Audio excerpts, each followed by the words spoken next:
And while he was with them, celebrating the Passover, the ritual that the Jewish people celebrate every year, to remind them of the enslavement of Egypt and the freedom that God gave them and brought them to the Promised Land.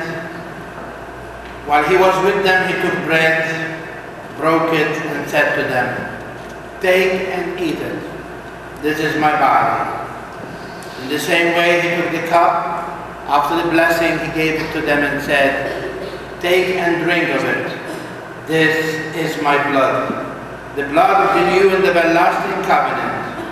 Do this in memory of me." As I said to you before Mass, today we come together to celebrate the great mystery of our faith. When we come to remind ourselves of what we do every Sunday. And in a very special way, in a great solemnity, the Church wants us to meditate on that great gift of Jesus himself in the sacrament of the altar. Where Jesus, we believe as Catholics, is present body and soul and divinity in the sacrament of the Holy Eucharist. In the first reading today, we saw how Moses, after he himself went on Mount Sinai and entered into a communication with God, and God gave him the instructions to give to his people.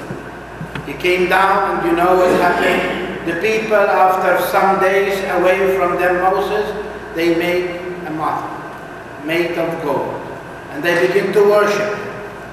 And Moses was so displeased and so angry at them that really he lost it. Again he went to God and petitioned on behalf of his people that he will forgive them. And God, in his clemency, although he wanted to destroy them, Moses intercedes for them and asks him again to give them a chance. And God, who loved his people so much, asked Moses to go down and renew the covenant with the people.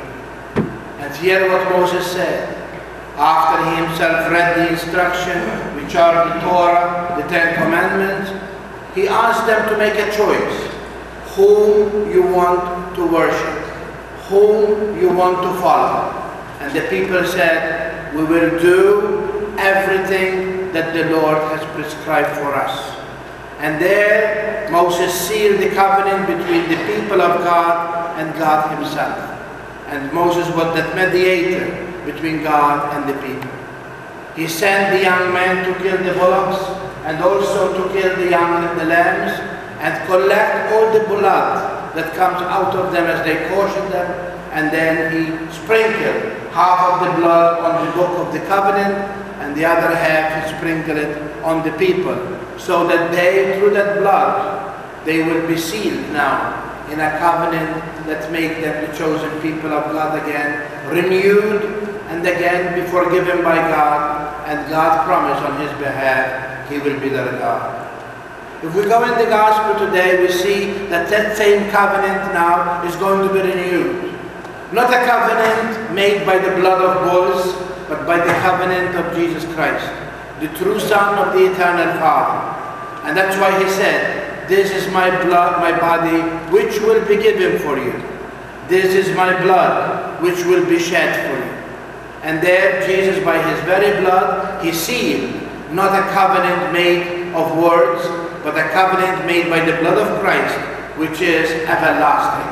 Because the covenant made by God was, is, and will be always ratified.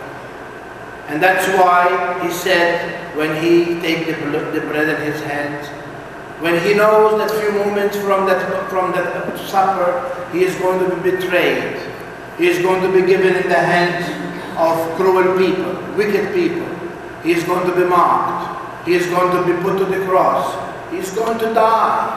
All this was in front of him. And that very moment of the hatred of humanity, Jesus finds room in his heart to love us. At the very moment when the world is about to destroy him, he finds in his heart a way how to remain with us, especially in the sacrament of the altar. And there Jesus not only told them to eat, but remind them that this body will be broken on the cross of Calvary. And the same thing for the blood. Not only you are going to drink it in the covenant that is going to be everlasting, but this blood is going to be shed. It's going to be shed for you, so that through my dying and through my rising, you will have forgiveness and also promise of eternal life. In the words of Jesus, do this in memory of me. At that very moment, he ordered that those who are his to be the one to continue on to the generations to come this great mystery of the order. We also remember in those words of Jesus that by those words he called his very people that he selected to be his ministry, to the ministry of the priesthood. And he wants them that they will understand that it's not only they sacrifice on the altar and commemorate the passing of Jesus, but they themselves, the priests themselves, has to be victims and also have to be servants by broken themselves for the needs of the people they serve. That is exactly what Jesus meant when he said, this is my body which will be given. And thank God for Good Friday, because on Good Friday confirmed Holy Thursday. And each one of us who served him in the priesthood, by baptism, all of us, but there are some few are called to the ministerial priesthood. We too need to be served the people by broken ourselves and giving ourselves totally and completely to the people they serve. And we need to be shed. That blood that Jesus shed is the same blood that the priest shed. The tears that we break, that many times, our tears are broken over the attitude of people. That sometimes is not because there is hatred or there is something against the church, but that indifference.